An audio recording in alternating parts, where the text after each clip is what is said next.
Semoga saya dimaafkan oleh Gus Baha dan diampuni oleh Allah bahwa saya telah mengatur beliau, karena betapapun kata beliau aturan prosedural ya harus tetap di bawah taklimu taklim.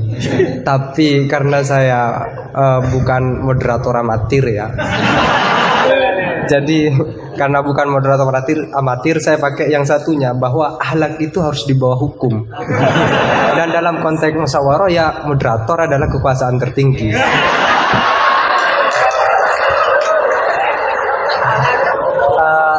Tapi sekedar nambah cerita itu Gus, di Madura ada seorang yang ada orang Madura sudah haji, sebelum nyampe di rumahnya dia pesan ke tetangganya yang kebetulan waktu itu sudah mondok, tolong aku dibuatin semacam banner yang ada ayat atau hadisnya, tetapi jangan yang sudah ekstrim lah, aku suka yang ekstrim. Jangan misalnya al-hajjul mabrur laisa jazaohu ilal jannah, itu aku tahu sudah. Terus jangan juga walillahi ala nasi hijjul baiti, itu jangan, sudah sering. Aku carikan ayat atau hadis yang tidak populer. Akhirnya santrinya itu mikir, buka Al-Quran dengan pemahaman yang ekstrim, akhirnya langsung dia temukan ayat, dan itu dipajang besar-besar di pintu gerbang.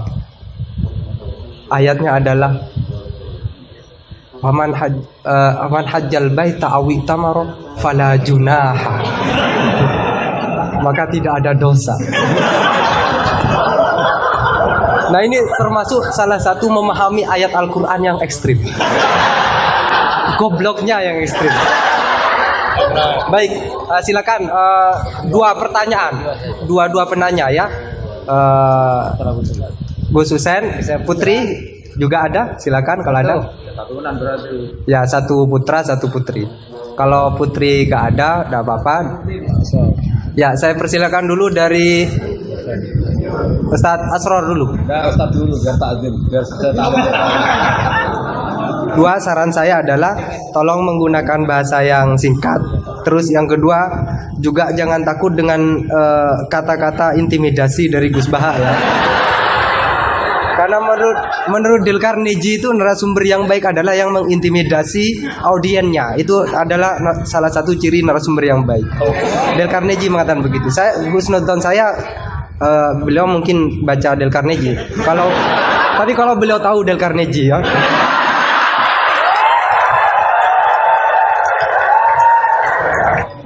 Assalamualaikum warahmatullahi wabarakatuh. Nama saya Ahmad Husen dan siap dikatakan goblok karena bertanya. Gus Baha ini berapa bulan yang lalu diangkat sebagai Rois Syuriah PBNU, dan itu tidak melalui proses kaderisasi, melalui ranting, MWC dan seterusnya.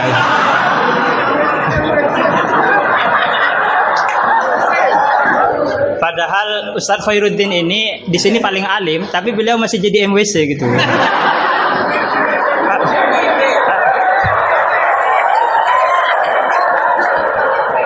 Iya, terima kasih.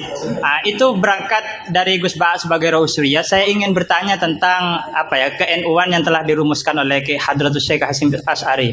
Karena beliau kalau misalnya nanti tidak bisa menjawab berarti diragukan ke Rois Syuriahnya. Oke.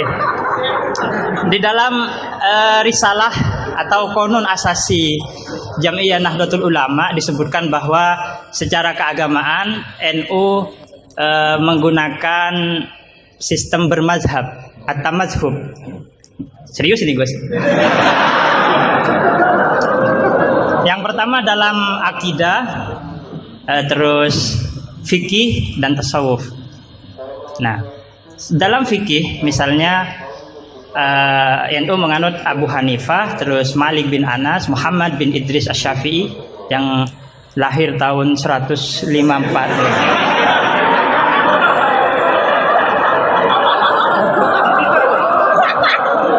Wafatnya tahun 205. Akhirnya berapa? 154. 50. Mungkin kitab saya ditahrif itu Gus. Umur Imam Syafi'i berapa? Apa? Umur Imam Syafi'i berapa? 63. 54. Oh iya. Ya intinya umurnya pendek. Lahirnya Nabi tahun berapa? 50, pokok 50 lah. 150 tambah 200. Iya, 204. Kalau Al-Ghazali wafat 505. Nah, iya. Iya, pertanyaannya gini, Gus. Pertanyaannya gini, bahwa sistem bermadhab NU itu yang pertama adalah Al-Quran, As-Sunnah, Ijma' dan Qiyas. Sementara dalam aspek lain, NU menganut madhab Abu Hanifah, Malik bin Anas, yang mana salah satu masodirul ahkamnya adalah misalnya Abu Hanifah menggunakan istihsan, Imam Malik menggunakan amalu ahlil Madinah. Nah, ini seperti ada kontradiksi atau kontradiksi interminus istilahnya itu. Di satu sisi pakai kias, tapi di sisi yang lain kok menerima istihsan gitu, menerima amalu ahlul Madinah. Padahal dalam sistem beragama NU itu landasan keagamaannya adalah Al-Quran, As-Sunnah, Ijma' dan Qiyas. Tapi di dalam ruang lingkup yang lebih dalam bermazhab Abu Hanifah, itu Abu Hanifah menggunakan istihsan. Ini perlu ditambah rumusan Ahlus Sunnah wal Jamaah, atau saya yang salah memahami gitu. Jadi yang dimaksud Qiyas di situ apa, Gus? Gitu. Kalau misalnya Qiyas hamlu maklumin ala maklumin sebagaimana dalam Goya halaman berapa ini?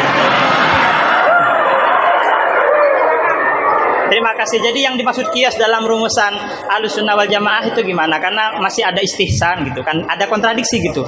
Kok Qiyas diterima, istihsan juga diterima gitu. Terima kasih. Semoga Gus paham ya. Ini yang semoga yang nular itu bukan hanya GR-nya ya, tapi juga ilmunya beliau semoga nular. Amin. Saya persilahkan kepada Kiai. Enggak dijawab, gurunya aja cukup. Ini sama Abdul Wahid. Yang ini Husain. Tapi enggak cucunya Nabi yang Husain.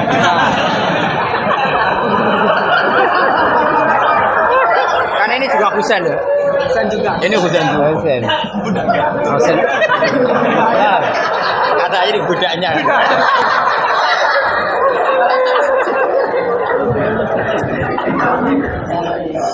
Ini yang jelas ini hari ini benar-benar kacau. Sekacau-kacaunya ini. Ustadznya bingung, santrinya sudah bingung, sombong lagi.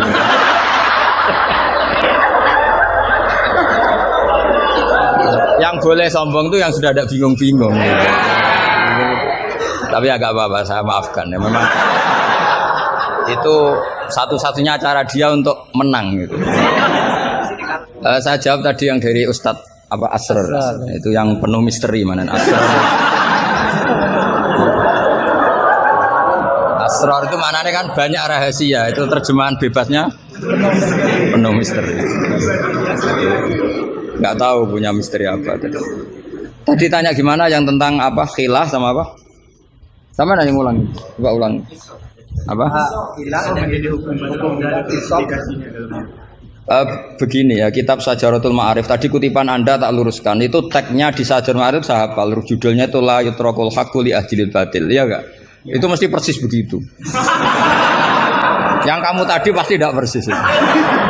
Saya ini hafal Quran, jadi ingatan saya normal. Terus berhalanya namanya apa? Saya ingat kalau berhala yang di Sofa dan Marwah, Isaf dan Nailah. Kamu enggak ingat? Udah ingat apa dah? Gitu kok jadi guru.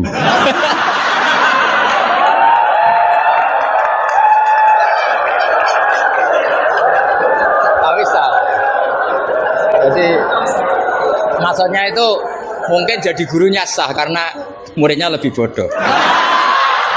Tapi yang nggak sah itu gini loh, wong kelas gitu kok melawan saya itu. Itu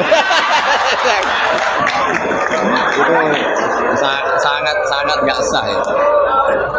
Jadi ibaratkan saya ini sudah tisen dilawan Elias Pikal, bisa mati. Begini ya, saya ini belajar itu banyak. Selain belajar banyak, saya itu punya hafalan banyak.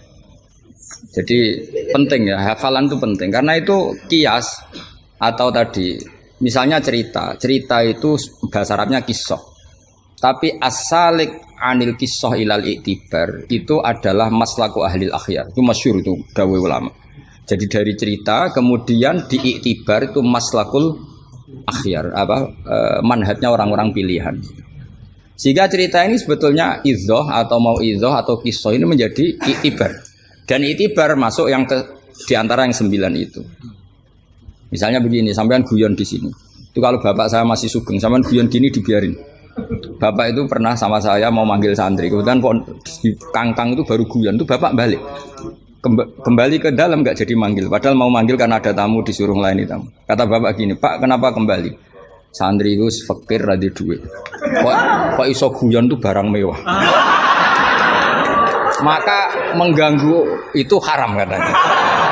Wong fakir ngono kok iso seneng, itu luar ya. Mengganggu kesenangan orang fakir adalah dosa. Makanya kalau sampean GR mengalahkan saya monggo mawon.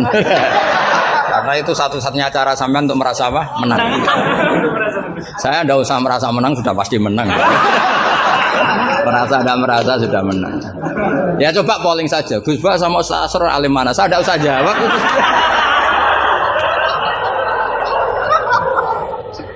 Saya tidak usah jawab, pasti menang saya. Bukan saya yang memenangkan, ya memang menang, memang.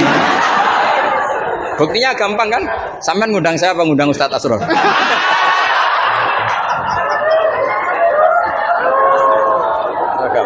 Jadi yang angkuh itu sampean, bukan saya kan, bukan saya. Jadi iktibar itu maslaku ahli akhyar. Termasuk yang saya kagum dari kitab Sajaratul Ma'arif adalah ketika malam itu ada rapat, dengerin ya, malam itu ada rapat bahwa besok Musa harus ditangkap.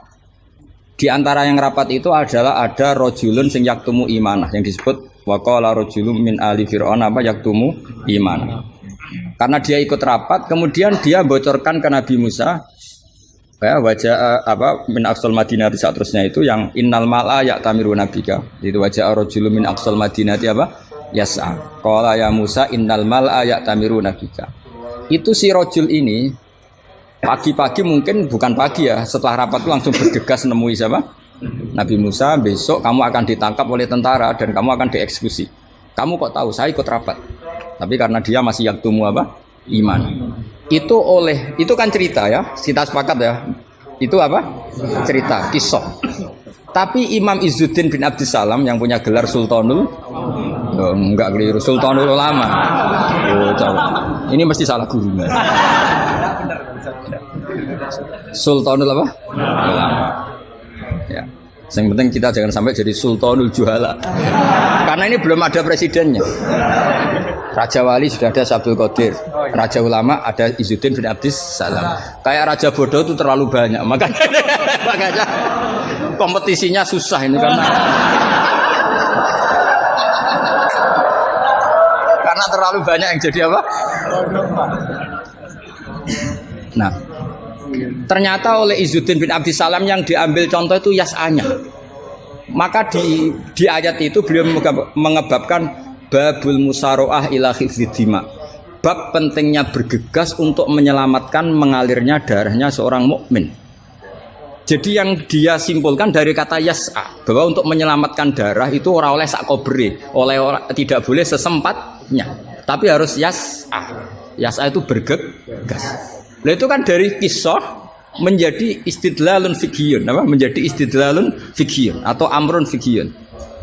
Allah tidak mengatakan yamshi tapi yas'a, karena pikirannya rojul tadi jangan sampai menangkapnya Mala'u Fir'aun mendahului larinya Musa. Maka di sini yas'a tidak dimaknani sebagai hanya cerita, tapi kesimpulan secara fikih bahwa untuk menyelamatkan darah itu harus yas'a, harus bergegas.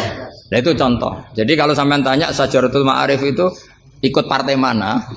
Itu ikut partai Itibar. Dari 9 itu ikut partai apa? Itibar.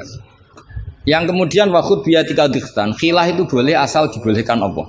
Itu kan bukan Nabi Ayub yang ingin khilah, tapi Allah yang mengajarkan khilah. Nah kalau Allah yang mengajarkan itu menjadi halal berdasar kesalahan masing-masing.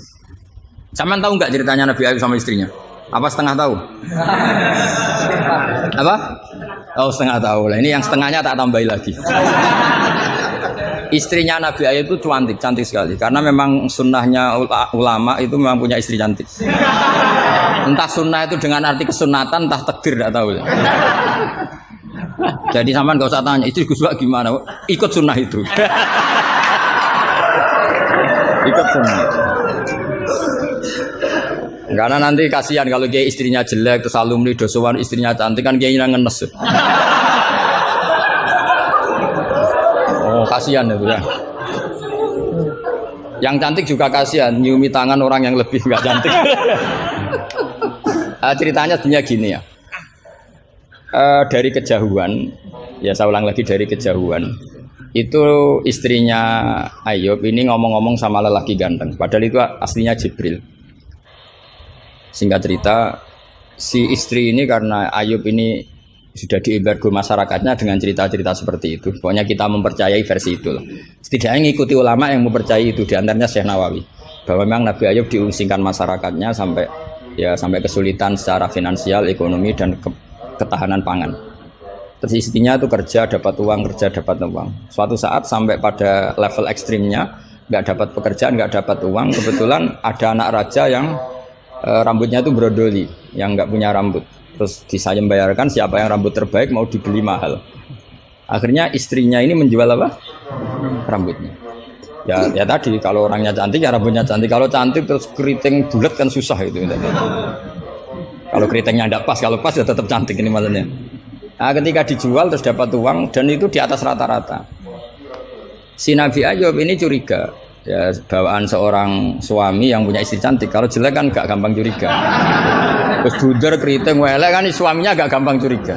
Kok dapat uang banyak ini dari mana?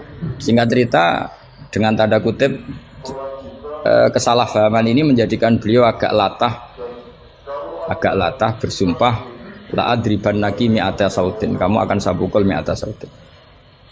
Akhirnya Allah ini kan yang Ayub ya orang soleh, cemburu itu sah karena seorang lelaki, seorang suami.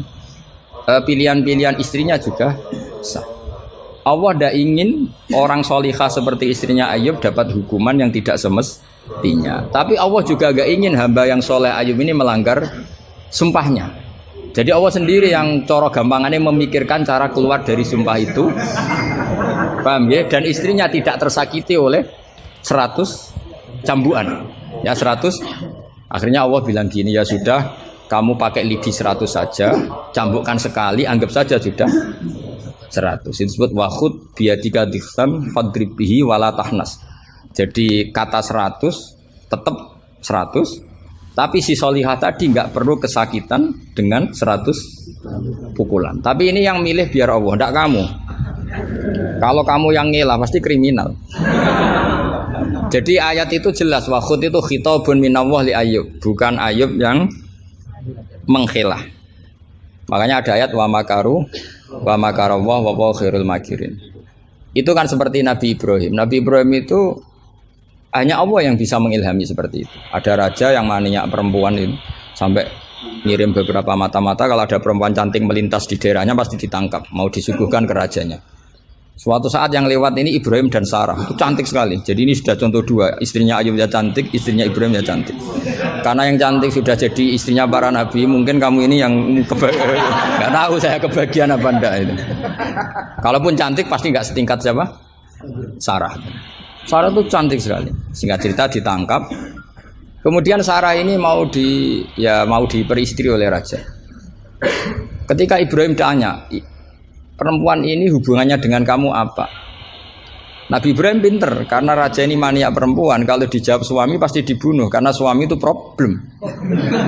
Ya bagi raja yang maniak perempuan ini kan suami itu. Tapi kalau saya jawab ukhti, ipar pasti dihormati. Karena kalau dijawab ukhti kan, oh iparnya orang cantik. Kayak Kangkang yang punya adik cantik pasti dihormati ustadznya. Wah itu pasti. Sampean goblok lah punya adik cantik terus ustadz kamu tahu itu aman tak jamin. Karena ustadz potongan gini tuh pasti dah ikhlas tak jamin. Imannya pasti guncang itu Pak. Kamu punya adik cantik terus tidak muhafadzah. Sudah ada dikasih ustadznya ya sudah Pak tidak jadi ipar. Oh, udah lulus aja. Termasuk barokahnya lelaki itu memang punya adik cantik itu kalau tepat di garwo kiai kamu kakaknya kiai. Banyak orang awam tahu-tahu mertuanya kiai, barokahnya apa? Punya anak cantik itu memang berkah. Maka Ibrahim pinter, beliau jawab ukhti, ini saudara saya. Sehingga dengan demikian beliau akan dihormati sebagai ipar. Tapi kalau bilang suami kan problem, pasti dibunuh. Sampai Sarah ini marah-marah, Ibrahim ditarik ke kamar, kamu itu nabi kok bohong. Jadi Sarah itu unik, kecewa dia, punya kamu itu nabi kok, punya, iya nabi suami kok. Kalau suami bohong biasa, ini suami ya nabi. Nah, ini kan potongan-potongan biasa bohong. Tapi ini kan ya suami ya nabi. Kamu itu suami nabi kok bohong. Ya kalau nabi kan nggak mungkin bohong. Tapi kalau suami tok kayak sampean-sampean ini kan, wah mesti bodoh nih. Bar ngopi di perempuan cantik kok di ngopi, nang di, ya ngopi wae. Karena kalau menyebut warung kopinya pasti apa? Masalah. Makanya kalau dijawab ngopi ning di, kalau istrinya apa yang jaga cantik di umatnya Rasulullah. Karena sekali disebut masalah. Itu akhirnya Nabi Ibrahim jawab, tidak ada di muka bumi ini orang muslim dan muslimah kecuali kamu dan saya. Maka fa'anti ukhti fil Islam. Kamu itu saudara saya dalam Islam. Terus oleh balaghah disebut itu tauriyah apa? Tauriyah itu kata yang tidak bohong tapi lafadz ini muhtamil. Lafadz ini mirip-mirip muhtamil. Jadi sebenarnya saya mengatakan sampean goblok itu goblok dalam hal maksiat. Itu kan keren. Sampean saja yang sudah tersinggung, wong darani goblok itu salah sampean. Padahal saya punya siapkan kalau ditanya Allah, hak mosok santri batal darani goblok. Goblok enggak tahu caranya korupsi, Gusti. Jadi itu sebetulnya kalimat madkhin. Tapi kamu yang keburu suudzon sama saya, kamu anggap itu kalimat apa? Gamil. Itu resiko ilmu cekak itu. Sebetulnya di balaghah itu ada tauriyah apa?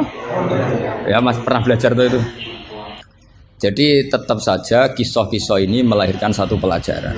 Karena kita tetap bisa menyimpulkan tadi zaman berhala itu ada di Safa dan Marwah, berarti ada batil. Orang Islam tetap disuruh sa'i, berarti la yutrakul haqqu li ajlil batil.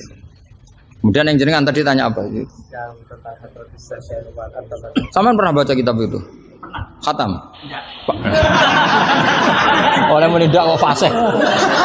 Benar-benar jujur. Benar-benar jujur. Yang tentang itu saja. Ya enggak yang tentang qadhiyah itu paham. Redaksinya apa bahasa Arabnya? Wa yalzamu alal ami at-tamadzub. Terus di madzhabin kitab itu yang termasuk mengkaji detail itu saya termasuk saking seringnya mengkaji itu pernah diberi hak keluarganya Basim di kamar Basim yang dipakai ngarang kitab itu dan di kursi yang dipakai Basim ngarang kitab itu. Jadi sudah jauh sekali ini kelasnya. Jadi saya gara-gara neliti kitab itu pernah diberi hak di kamar Basim di kursi yang pernah dipakai Basim. Pas itu yang memberi hak saya masuk itu Gus Fahmi sama Gus Hakim. Gus Hakim itu cucu Basim dari Mbah Mak Somali yang ngarang apa? Jadi Basim punya putri namanya Khairiyah. Khairiyah ini suaminya siapa? Yang di istri siapa? Mbah Mak Somali yang ngarang Sorof. Khairiyah punya putri namanya Abidah. Lah Abidah ini yang punya anak namanya siapa? Gus Hakim. Yang panggilannya Gus Kiki itu. Sama Gus Fahmi. Lah diberi hak di kamar beliau di kursi yang dipakai beliau. Jadi saya kemarin di Mbah Hamid juga gitu, di Kiai Idris di kamar Mbah Hamid Pasuruan di kursi yang dipakai Mbah Hamid. Karena kalau itu memang sebabnya nasab karena Mbah Hamid sepupu dengan Mbah saya kan sama-sama dari Lasem.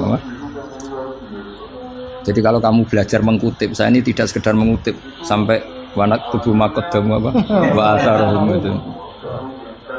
Jadi begini loh ya logikanya, kamu jangan terlalu kumo luhur bakas ikhtisan kok kayak wong alim gaya kamu itu sudah kacau-kacau gimana ya?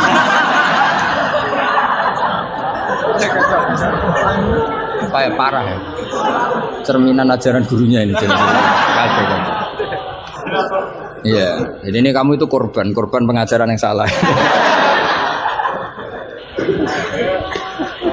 Dan kamu bahasanya juga salah. Menurut NU pegangan itu 4 itu tidak menurut NU, menurut ahli sunnah wal jamaah.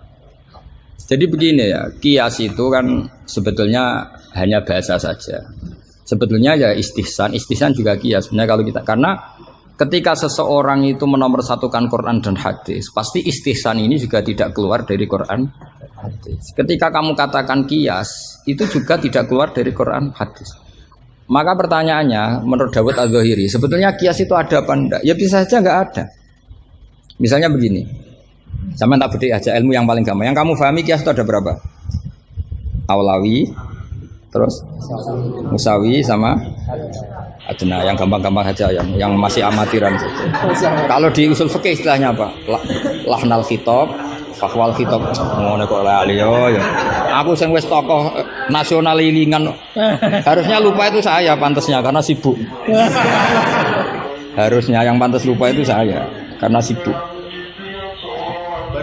Kalau soal Surya memang saya tidak minta. Jadi itu anugerah sudah, anugerah khidmah mungkin. Saya juga sampai sekarang nggak merasa roh Surya, biasa aja.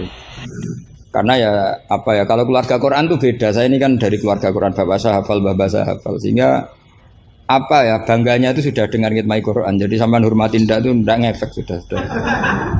Biasa munajat, kenal Allah, kenal makhluk itu biasa.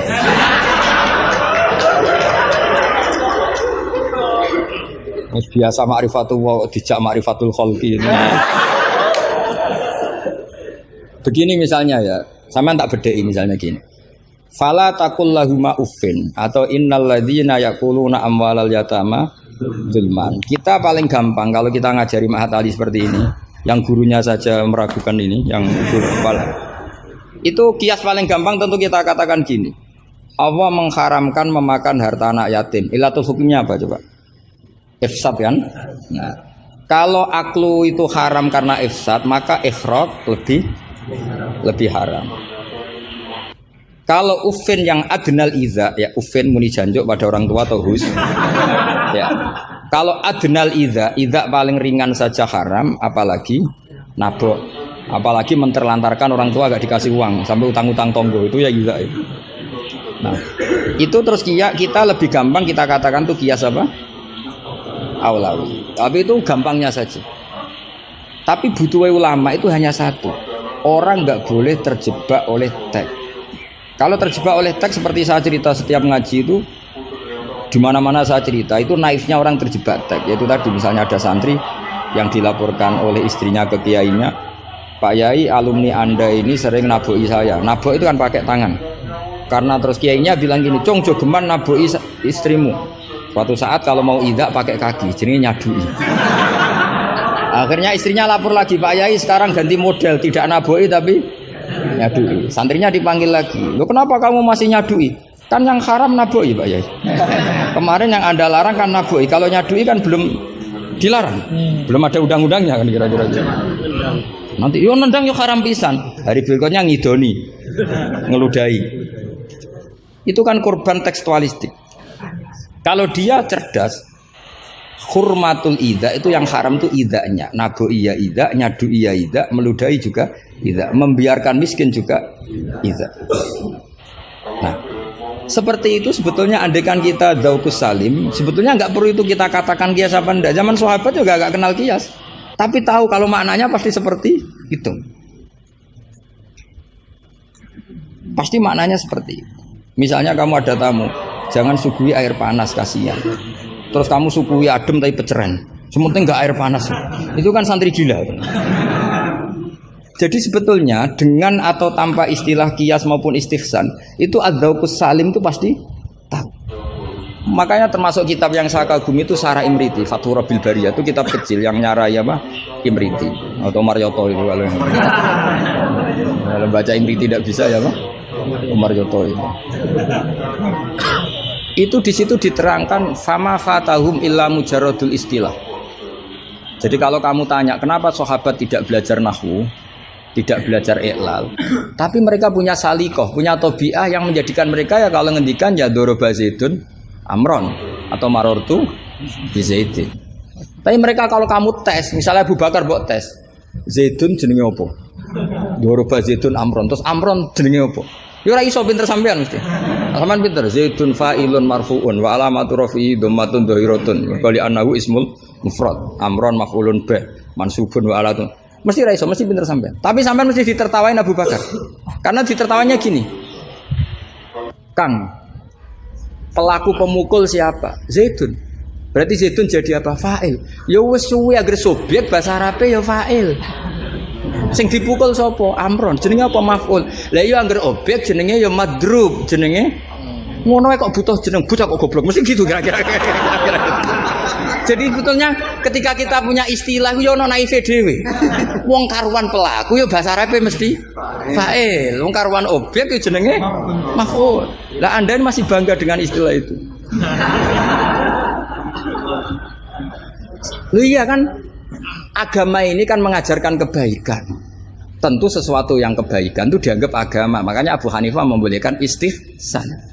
Nah karena beliau itu orang soleh pasti pegangannya Quran dan hadis. Artinya istihsan yang tidak keluar dari Quran.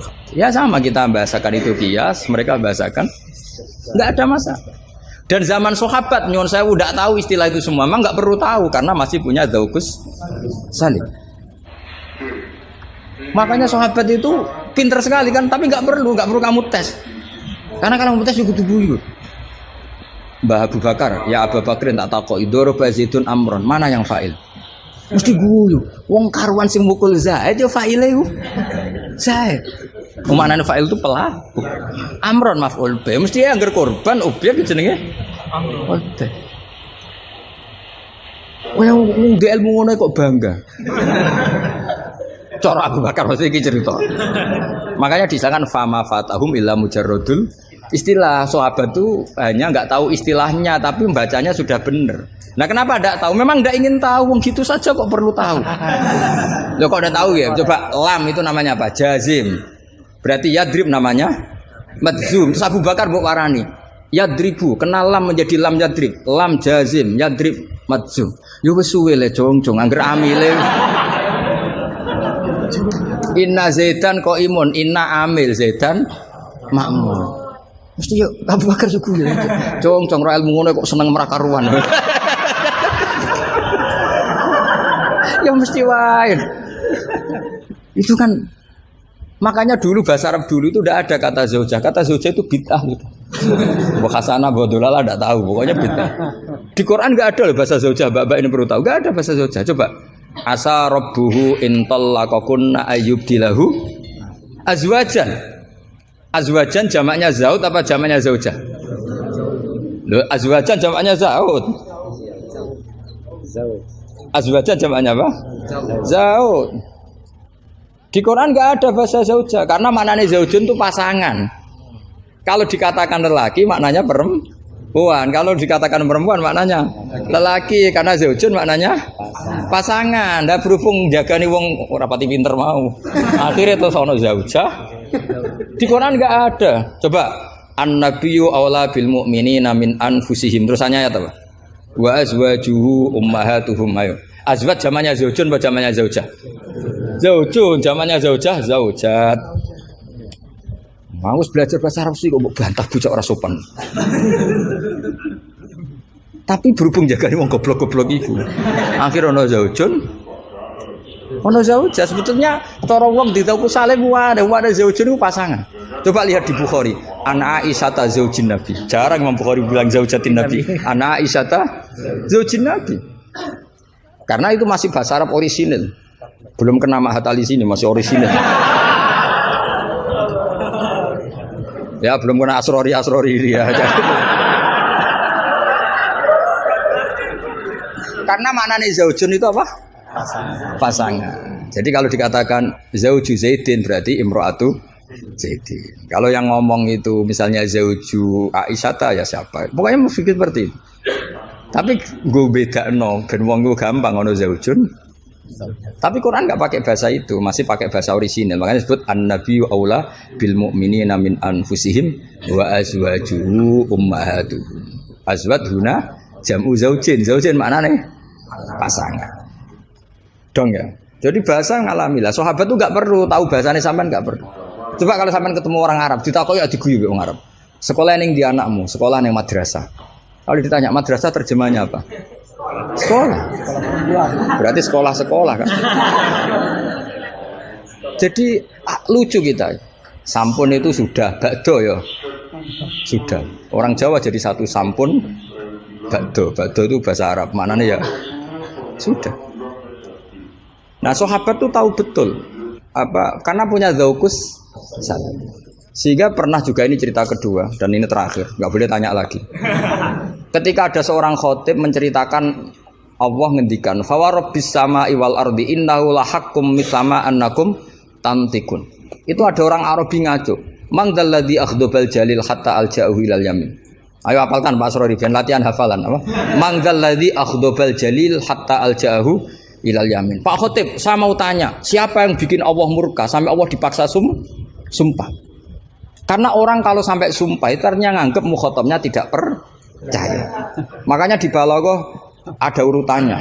Kalam itu kalau nggak ada pengingkaran nggak usah pakai taukid. Kalau ada pengingkaran pakai taukid. Kalau pengingkarannya banget pakai qasam. Termasuk pakai apa? Artinya gini, kalau Allah sudah sumpah pasti indikasi Allah sedang duka. Karena qasam hanya untuk mukhatab yang tidak percaya. Makanya ketika ada khotib baca fawarabbis samai wal ardi innahu lahaqqum misama annakum tantikun. Langsung Arabi tadi tanya man dalladzi akhdubal jalil. Itu siapa Pak khotib yang bikin Allah marah sampai Allah harus sumpah? Ini namanya adzaukus. Tapi ya enggak usah kamu tes. Itu namanya apa? Faidatul khitab wa lazimul faidah. Faidah apa lazimul? Ya nggak bisa, kalau zaman dulu ya nggak ada istilah itu. Istilah itu kita bikin. Jika mukhatab khaliyah dzihni begini, kalau agak nggak percaya terus kamu sok pinter. Jika mukhatab ingkar maka gini. Ya memang bahasa Arabnya nggak percaya kok ingkar dul-dul ngene kok ora roh. Tapi kamu menganggap bahasa Arab itu luar biasa. Ya kan normal kan sebetulnya itu normal. Dong ya sudah ya. Ya sudah. Ya sekira mohon maaf ya muga-muga kula ya disepuro pangeran. Tapi yang jelas itu lebih salah sampean. Yang seneng kiai kok ngatur apa? Gus Ba harus datang tanggal ini jam ini. Cek keren nih ngatur. Ya saya kira demikian. Assalamualaikum warahmatullahi wabarakatuh. Bismillahirrahmanirrahim. Wa taridu sighatu if'al bil ma'na sabiq li sittatin wa isrina ma'nan ala ma fil asli. Wa illa faqat awsalaha ba'duhum li naifin wa salasina. Kalau di kamus ada yang baca lina yifin wasalasina sama wa ta'amay yazibadu an ba'din bil qara. Dados sighat amar yang maknanya perintah itu tidak jaminan harus wajib.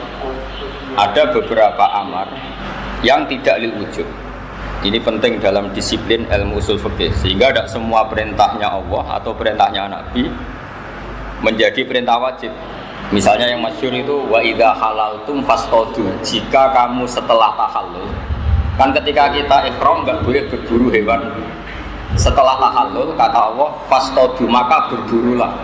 Bukan berarti para kiai setelah ihram terus rame-rame nyari kijang kan jadi lucu. Meskipun perintahnya fastadu maka berburulah. Nah, itu penting. Jadi makanya dibutuhkan ilmu usul fikih untuk menganalisis fikih. Mestinya amar itu kan perintah. Logikanya kalau perintah perlu dituruti. Tapi ada beberapa perintah yang hanya li'ibahah. Yaitu tadi misalnya wa idza halaltum fastadu. Jika kamu sudah tahallul dari ibadah haji atau umrah, maka berburulah. Yaitu amar li'ibahah karena sebelumnya haram. Maka perintah di sini hanya li'ibahah. Tapi ada beberapa perintah yang dari sesuatu yang awalnya haram. Itu kalau awalnya haram dalam kaidah fikih sekali dihukumi boleh, maka malah naiknya ke wajib. Ya, dalam kaidah disebut maka nama mamnu'an idza jaza wajib. Jadi sesuatu yang haram sekali kena hukum jaiz boleh, malah meloncat jadi hukum apa? Wajib. Misalnya qatul udwi. Kalau Pak Haris baca dengan udwi apa adwi? Orang keliru semacam sini-sini. Pokoknya bacaan saya ini buat menasih bacaannya Pak Haris. Kalau beda berarti Pak Haris yang salah. Karena senior saya.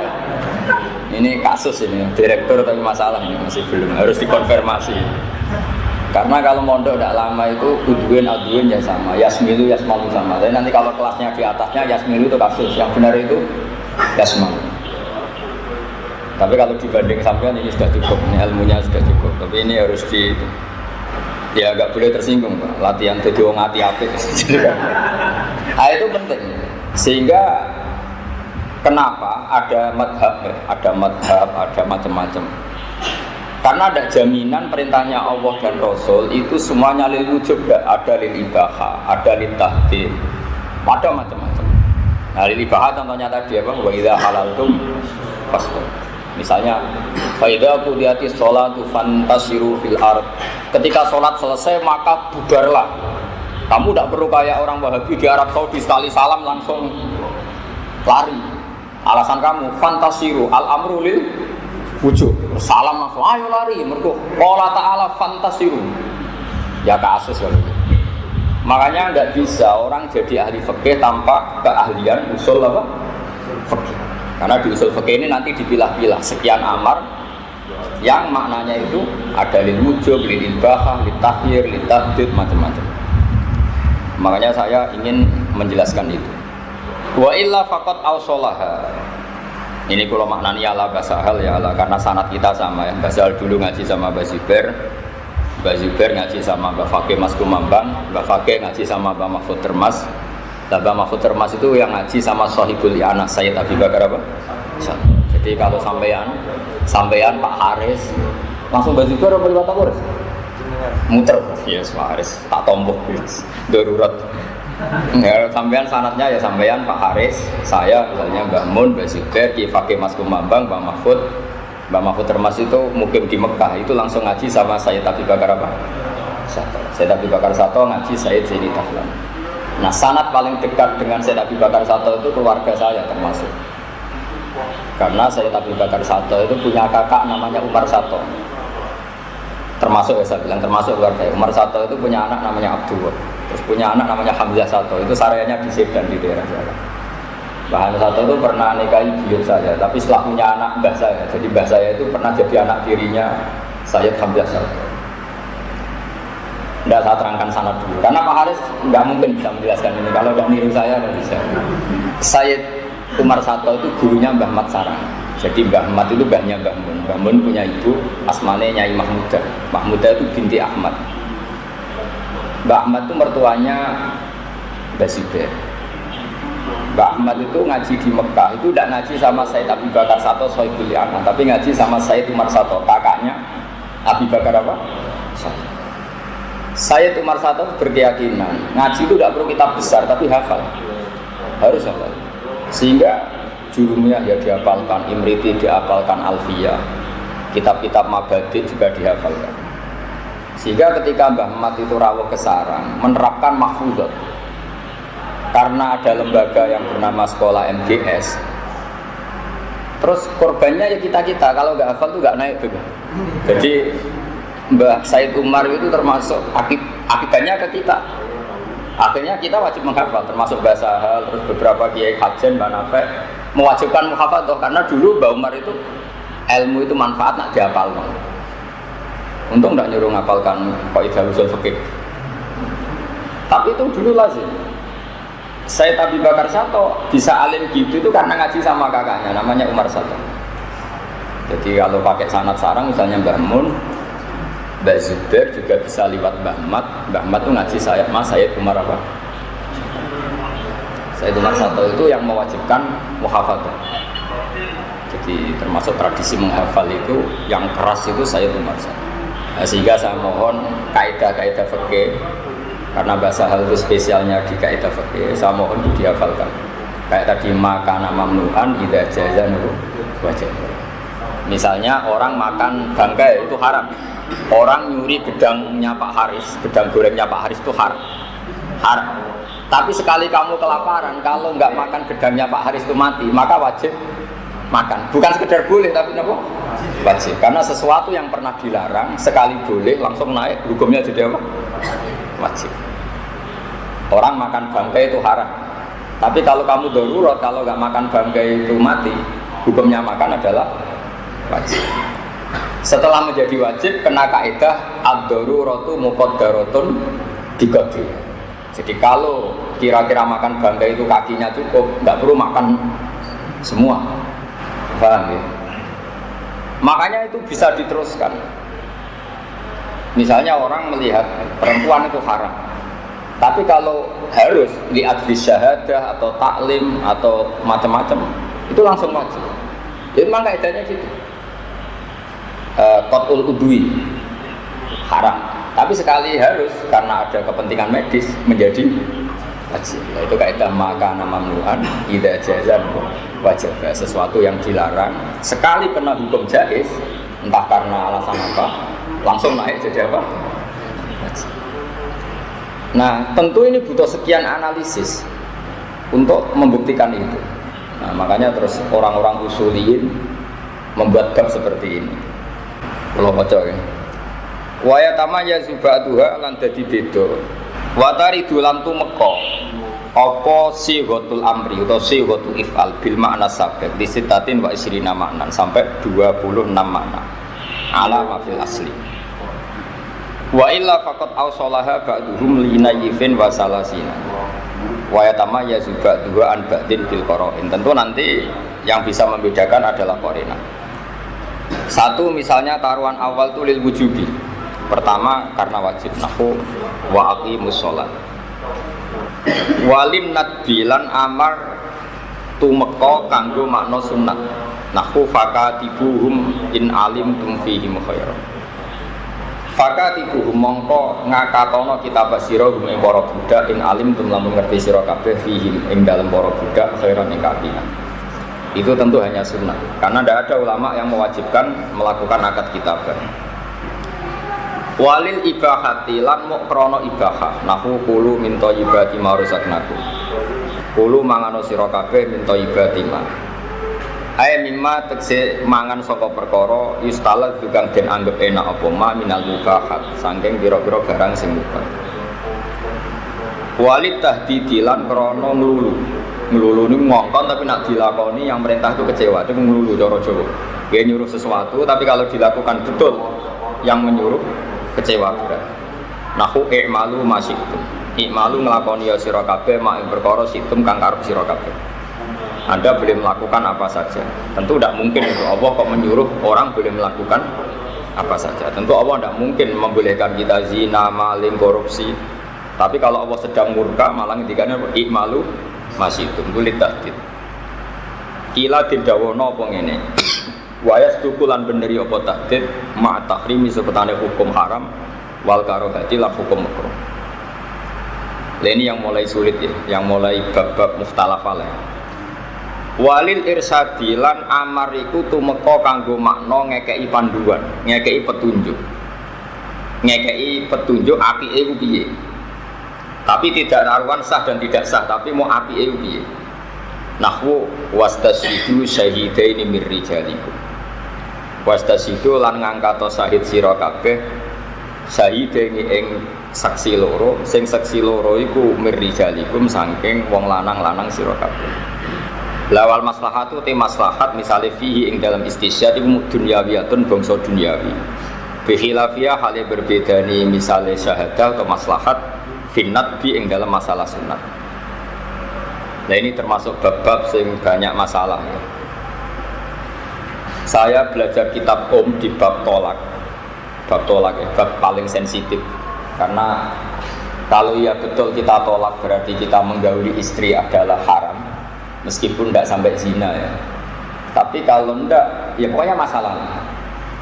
Sekarang sampean saya tanya, orang menceraikan istrinya untuk menjadi sah cerai itu harus ada saksi enggak? Untuk menjadi sah cerainya enggak kan? Kamu marah bentrok sama istri di dapur, tolak tuki, menjadi tolak enggak? Menjadi. Tapi di bab tolak itu Allah ngendikan di bab tolak yang mulai lima tuh harimu ma'ahallahu laka tabtaghi apa mardata azwajik. Itu ada kata wa asyidu dawai adlim minhum. Di antara irsyadnya Allah itu kalau tolak itu harus ada dua saksi. Maka para usuliyin ini berpikir apa dua saksi itu syarat sahnya tolak? Apa syarat untuk orang lain atau hakim mempercayai terjadinya tolak? Itu kan ada sekian kemungkinan. Itu kan sama dengan misalnya ada kata wa butalul yatama hatta ila balahun nikah. Ujilah anak yatim itu. Apa betul kita butuh menguji? Apa uji ini supaya kita tahu, dan itu tidak harus lewat ujian. Misalnya dari indikasi perilakunya yatim tadi. Ini bab-bab yang para usulin itu gak berhenti berpikir. Saya ulang lagi ya, tolak itu hakku zauji. Sehingga kalau Zaud melafazkan tolak secara sorry, harusnya ya waqa'at tolak. Cek masyhudan balik itu disaksikan, amlam yusyahad atau tidak disaksikan. Tapi tentu ini melahirkan sekian problem. Misalnya ada perempuan solihah, misalnya bapak itu solihah, ingat betul kalau suaminya sudah mentalak. Setelah iddahnya selesai, kalau iddahnya belum selesai nggak masalah, nanti saya tunjukkan ya masalah tafasilu hukmil mu'tadah. Iddahnya sudah selesai, istrinya ini merasa dosa betul kalau digauli, karena dia ingat betul kalau sudah ditalak. Saya ulang lagi ya, ada seorang perempuan solihah, tentu yang perlu kita pikirkan yang solihah. Ada perempuan solihah, ingat betul, dia ingatannya nggak ada masalah, normal baik. Ingat betul kalau dia ditalak. Setelah masa iddahnya selesai, si suami mengklaim kalau dia itu tidak mentalak. Mungkin otaknya dapat benar atau ingatannya dapat benar, atau dia bohong, memang eman setelah boleh bujuku ya angel. Pak Haris tahu sekali, sangat. Ini tuh direktur Mahatali, santrinya banyak mahasiswi tapi belum nikah. Nah, itu misteri pernikahan. Logikanya kan ganteng, terkenal ngalim, direktur kan tinggal milih. Tapi justru karena keangkuhan itu jadi kesulitan. Jadi justru karena keangkuhan itu jadi sulit. Nanti tak ijazahi Pak supaya gampang. Tak ijazahi sabar belum nikah maksudnya. Bukan dijazahi cepat nikah. Jadi jangan DR dulu. Jadi saya betul Pak Haris, selain saya dianggap gurunya, ini teman saya mulai dulu di Sarang. Jadi pertama ada Mahatali di Sarang itu yang dijadikan latihan ini Pak Haris jadi siswa saya. Angkatan kedua atau ketiga? Ketiga. Saya ulang lagi ya. Nah ini memang Mbak Sahal terkenal ahli fikih. Saya kenal banyak sama beliau karena memang beliau itu sepupunya Mbak saya. Dulu ketika mondok di Sarang sering di rumahnya Mbak saya. Jadi Mbak Sahal itu punya ibu namanya Badiah. Itu adik kandungnya buyut saya namanya Sofia. Jadi buyut saya itu Sofia punya adik Badiah. Yang Badiah di Garwa Mbak Mahfud melahirkan Mbak Sahal, yang Mbak Sofia itu terus punya anak Mbak saya, terus ibu saya. Makanya saya kalau manggil itu Mbak. Terus Mbak Sahal punya Mbak namanya Muzayana, yang punya anak Lekoyumi. Punya adik namanya Khotijah, punya anak Bizza. Jadi ya saya kesini itu ke keluarga. Jadi saya tahu banyak tentang Mbak Sahal. Beliau terkenal fakih karena sebelum ke Sarang sudah alim. Sudah alim, ketemu orang alim namanya Besibir. Sudah alim, ketemu orang alim, metode belajarnya benar, jadi alim betul. Itu Mbak Sahal kalau nanya saya gini, gue ngalim biasa, kitab sedikit gampang. Aku alim itu top, bisa aku kitab angel. Saya masih ingat kata-kata itu. Terus cerita dia, aku desain akhir ngalim ini Lasem. Jadi Mbak Sahal itu punya ipar namanya Kiai Mansur. Agaknya Gus Koyum namanya siapa? Kiai Mansur. Kiai Mansur itu bin Khalil. Khalil itu katibnya Mbak Mahfud Termas. Tulisannya bagus, tidak kayak Pak Haris, bagus. Pak Haris itu tidak bagus tulisannya, juga nasibnya. Dalam hal nikah ya, dalam hal nikah. Semua santri Sarang itu iri sama Pak Haris, kok bisa jadi direktur di Mahatali mana ini Haji. Tapi mereka setelah tahu nggak payu lagi tidak jadi iri. Ternyata sama saja, jadi irinya tidak jadi. Tidak dia sampean tahu sanad ya. Jadi dulu yang muridnya Mbak Mahfud yang alim itu tentu yang masyhur itu ya Mbak Hasyim Asy'ari. Kalau dari Lasem itu Mbak Khalil sama Mbak Maksum ya, sama Mbak Sidik. Mbak Sidik itu bapaknya Ahmad Sidik yang dulu Raisah, itu orang Lasem semua. Jadi Mbak Maksum, Mbak siapa tadi? Khalil. Mbak Khalil punya anak Kiai Mansur. Karena Mbak Khalil itu katibnya Kiai Mahfud, tulisannya bagus. Naskah-naskah Nailul Ma'mul sebelum dicetak itu ada di Lasem, di Kiai Mansur. Nah itu ketika Mbak Sahal mau belajar Lubul Usul sama Mbak Zubair itu ngambil naskah Nailul Ma'mul, Qoblal Matba'ah, Qoblal Toti maksudnya sebelum apa dicetak. Makanya di sini Mbak Sahal sering mengutip kitab apa Nailul Ma'mul. Asyad binus khotin wairi matbuah. Beliau di Muqaddimah ngendikan apa? Binus khotin wairi matbuah, dengan naskah yang belum apa? Dicetak. Itu diabahnya Gus Qayyum. Jadi Qayyum bin Mansur bin Khalid. Karena Kiai Mansur itu iparnya Mbah Sahal, itu sering dipinjam. Jadi dulu yang memanfaatkan itu hanya Mbah Sahal karena ipar. Sebenarnya bukan karena ipar, karena bisa baca. Coba sampean mbok iparnya kan tidak ada gunanya. Makanya saya tuh nggak terima kalau ada orang cerita Mbah Sahal alim karena bisa mengakses kitabnya siapa? Mbah Mahfud. Apa gunanya ipar kalau tidak bisa baca? Terus Mbah Sahal kalau belajar itu 3 kali, itu ma'ruf, terkenal. Jadi sebelum ngaji Rubul Usul sama Mbah Zubair, beliau ngajar sama teman-temannya. Terus sinau sendiri, terus ngaji sama Mbah Zubair 3 kali. Itu ma'ruf. Jadi aku nak keliru, aku yo kebangetan. Jadi dari Mbah Zubair, dari Mbah Sahal itu nak aku keliru, aku kebangetan. Dan ijazah yang sama ini yang sering dijajahkan Mbah Mun ke saya. Makanya ini saya ijazahkan ke jenengan. Kata Mbah Mun gini, saya sering. Zaman itu Mbah Mun masih sering ngajar terus. Hak kena kepengen ngalim, itu sebelumnya ngaji be gurumu itu sinau dhisik. Jadi kayak pas ngurungokno gurumu karek ngecek, angger wacanane itu kok bener terus, kowe wis ngalim, mau nyatane bener terus. Taruh saja sampean tadi sebelum ketemu saya sudah belajar, bacanya kok bener terus, cocok sama saya, berarti wis alim. Kok tiap sak lembar salah separuh, ya fatal. Nah, sehingga nggak perlu guru itu kangelan nasihat. Bukan fima kuliah alihi saja, bukan kuliah alihi pun sudah benar karena Mbah Sahal kan masih ingat betul pas saya belajar sama teman-teman bacanya misalnya Yasmalu. Setelah ngaji Mbah Zubair baca Yasmalu, oh benar. Beda dengan Pak Haris pas belajar Yasmilu. Pas gurunya baca Yasmalu, tetap Yasmilu. Karena pas gue baca Yasmalu dia tidak dengarin. Padahal yang benar dalam kamus itu Yasmalu, bukan apa? Bukan Yasmilu. Itu Mbah Mun ngijazahkan. Sehingga ketika saya ngaji Mahali sama beliau dulu, saya ngaji Mahali, ngajar Fathul Wahab, karena beliau dulu masih ngajar terus. Itu saya ngaji setengah tahun. Ngaji Fathul Wahab itu saya hanya setengah tahun.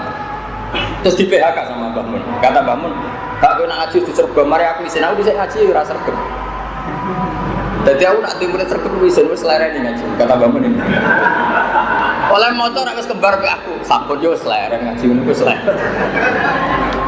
Karena tadi kalau kita sorogan sama Mbah Mun kan tidak mungkin beliau kiai besar sibuk. Tapi sebetulnya bisa diakali. Kamu bikin grup saja kelompok yang memastikan misalnya bacanya itu begini. Setelah kamu baca tahqiq terus ngaji sama Mbah Mun atau dulu sama Mbah Sahal. Kan tinggalnya mak Mbah Sahal baca walil ibahati, sudah benar ini jer majrur masih benar lah kalau itu. Walil nadhi misalnya lisikoli, sehingga misalnya kamu baca lid dilalati, terus Mbah Mun baca lid dalalati. Suatu saat nanti Mbah Sahal baca lid dilalati, oh, berarti mas dari loro, kadang dalalah, kadang dilalah. Misalnya sama bisimai, misalnya kamu memastikan bisimai, ternyata Mbah Sahal baca bisamai. Kamu mesti mikir, ini salah fatal apa pilihan? Nah, karena kamu nyari-nyari di kamus, yuqalu simaan wa samaan sawa. Oh, alime sepodo. Nenggak lafaz simain. Wah itu kalau sekian jilid kitab itu pasti alim, saya jamin pasti alim. Karena Anda selalu mengkonversi terus. Nah sekarang problemnya anak-anak sekarang ngaji bahasa hal itu blank. Dia ada sinau, ada apa terus ngaji maknanya. Pas bahasa nerangkan karena dia maknanya orang rumah. Itu kasus betul sampai sekarang. Kalau kamu sinau betul, Mbak Sahal nerangkan level mafhum, kamu bisa ngikuti. Tapi kalau nggak sinau, kan sibuk mak. Coba misalnya Mbak Sahal nerangkan mafhum, kowe jek sibuk maknane bigol, blog, dobro, kan pakai misalnya. Pas lagi nulis blog, Mbak Sahal nerangkan, mulane urip ngene-ngene. Kan seorang kiai kan sering ngendikan langsung mafhum. Kowe jek sibuk maknane blog, dulu nggak boleh, santri belajar itu nggak boleh. Imam Syafi'i ngaji Imam Malik tuh alim dulu, khatam muwatta, hafal, lanya, baru ngaji. Ya yang baca Imam Syafi'i. Imam Buaiti alim, dia baca di Imam Syafi'i. Makanya qala fil Buaiti, yang baca kitab Imam Buaiti, Imam Syafi'i hanya mendengarkan. Makanya saya percaya diri sekali ketika baca kitab, karena saya pernah membaca ini di depan kamu. Dan saya dengar beliau juga baca seperti saya. Akhirnya kan, nah itu bahasa hal nggak sekedar 2 kali kata bahasa teman aku kental jadi bikin grup yang anak-anak alim, paham ya?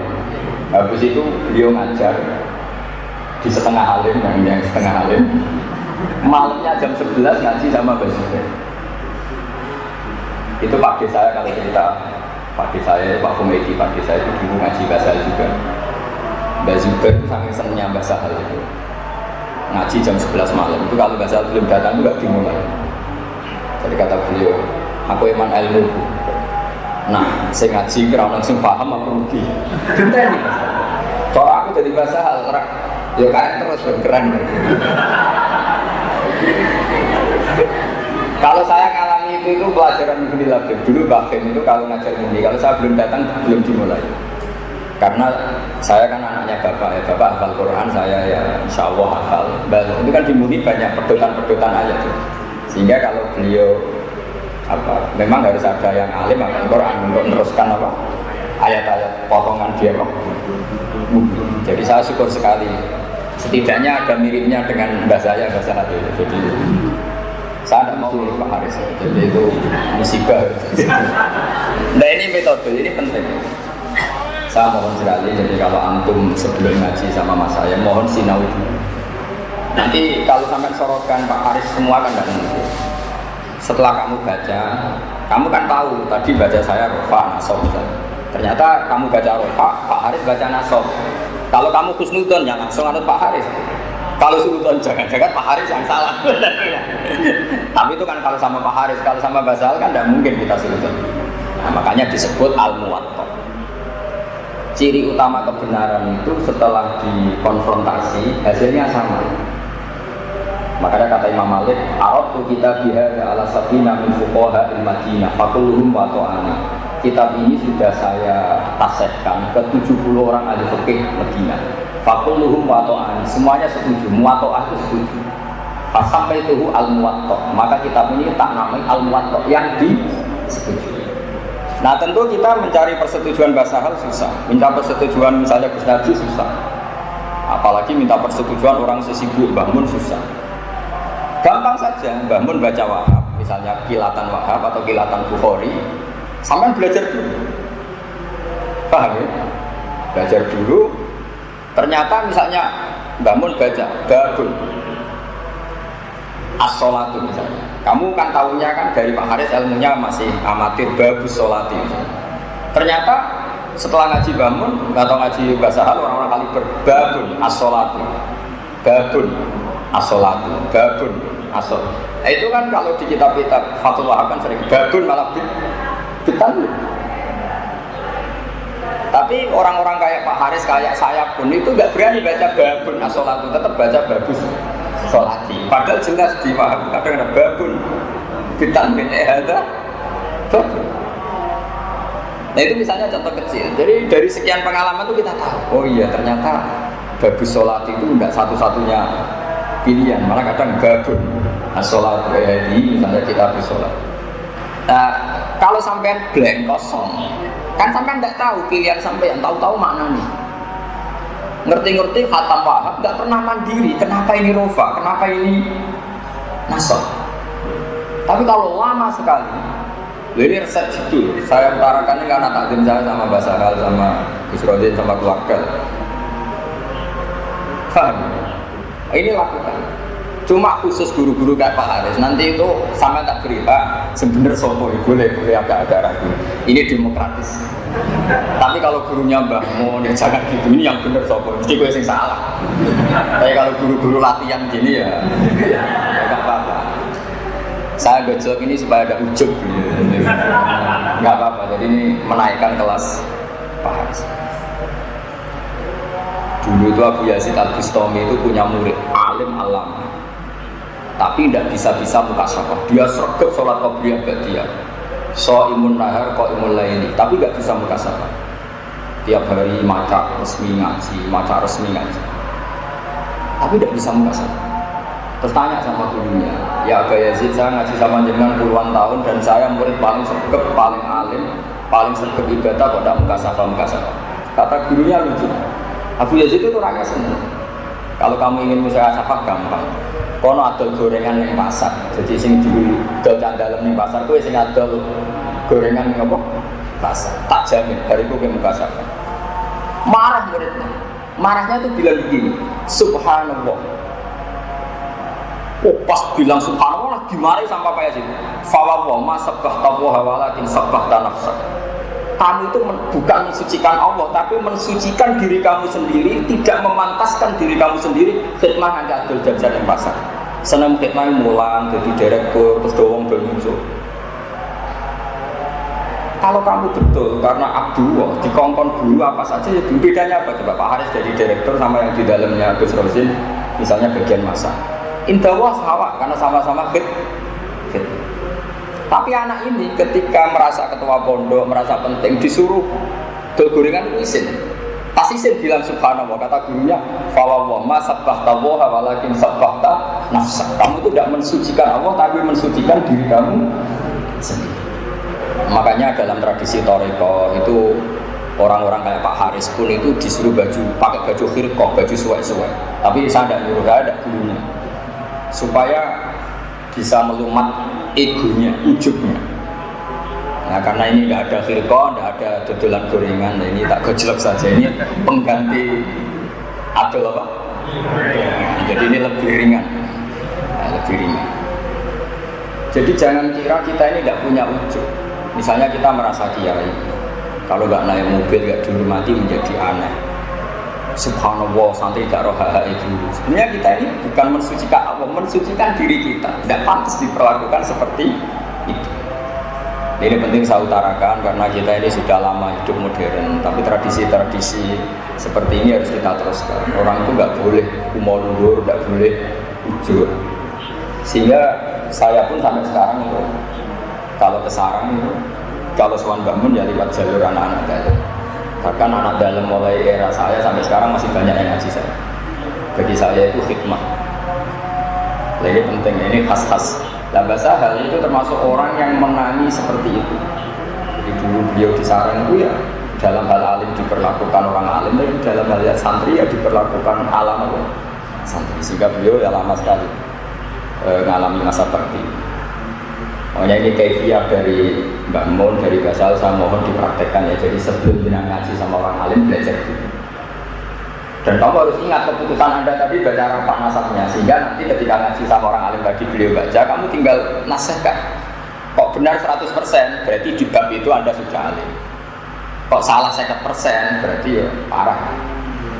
Masalah emosi ciloro, jadi soal jangan-jangan yang salah guru saya. Nah, terima Pak Haris ya. Tapi kalau gurunya yang para mursyid, para orang-orang yang didikil ya jangan. Itu ijazahnya Mbak Sal. Saya masih ingat betul ketika sebelum wafat beliau tak bawain kitab Al-Qola Etaluluiyah karangan Mbak Sahal, karangan Mbak Zibek, yang di situ ditulis di Tashihi Tirmidzi Sahal Mahfud. Saya masih ingat beliau senang sekali tak bawain kitab ini. Dulu itu ya hanya dicetak, tapi sebelum beliau wafat kurang sekian tahun diputuskan oleh Madrasah Ghazaliyah jadi muqarrar. Jadi muqarrar di MTS itu ada kitab yang karangannya Mbak Zubek, di situ ditulis di Tashihi Tirmidzi Sahal. Itu betapa luar biasanya Mbak Sahal, seorang alim gurunya ngarang kitab, beliau disuruh sampai ngaji munggah syafaat. Itu kan musibah betul, parah. Jadi kalau sampean istinad ya punya sanad dengan Mbak Sahal, di antara kaifiahnya ini saya bocorkan. Ini bukti taklim saya sama keluarga besar Kiai Sahal. Kamu belajar dulu. Saya sama. Makanya saya baca kitab PD itu bukan karena sombong. Saya itu belajar wahab, malamnya ngaji bangun. Saya itu belajar lagi kadang sama Bisufur, kadang terus sehingga saya tahu kalau bacaan saya ini sudah benar karena tadi Mbak Mun ya baca seperti malamnya saya putuskan saya baca rofa nasabnya kok. Setelah sekian hari, sekian tahun kok kesamaannya sampai 100%. Anda kan boleh mustaqil, sudah mandiri, berarti Anda bacanya sudah. Karena ini keputusan Anda baca ini sebelum dibacakan. Berarti kan ini keputusan Anda. Paham? Itu dilatih. Mohon terus nol. Walid tahbibi lang diantara apa wurudul amri itu litahdid. Atas imalu masih itu. Terus ben karpo poe lakoni. Terus sudah ya, wali iradatil imtisal.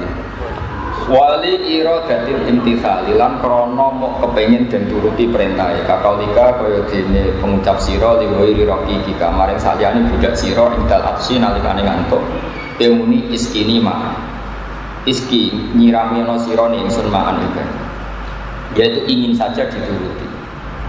Walil izni kalau kepada budak Anda kan Anda mewajibkan, tapi kalau tidak pada budak Anda sifatnya permohonan. Walil izni lan krana muk memberi izin kaulika kalau jenis pengucap sira liman maring wong toroka kang ngetuk sapa man toroka kang ngetuk sapa man al-baba ing pintu kowe ngucap utuhul wis mlebu. Lawa ba'dhum te sebagian ulama iku adroja iku mlebono sapa ba'dhum hada iki fil ibahati inggal ibahah. Artinya membolehkan masuk. Wali tak dibilang amar iku krana ngekeki tata krama kakau dikali wiri mukallafin. Kaya pengucap sira liwiri mukallafin kul mimma yalika kul mangano sira mimma sanging apa wae yali kang nyandingi apa maka ing sira.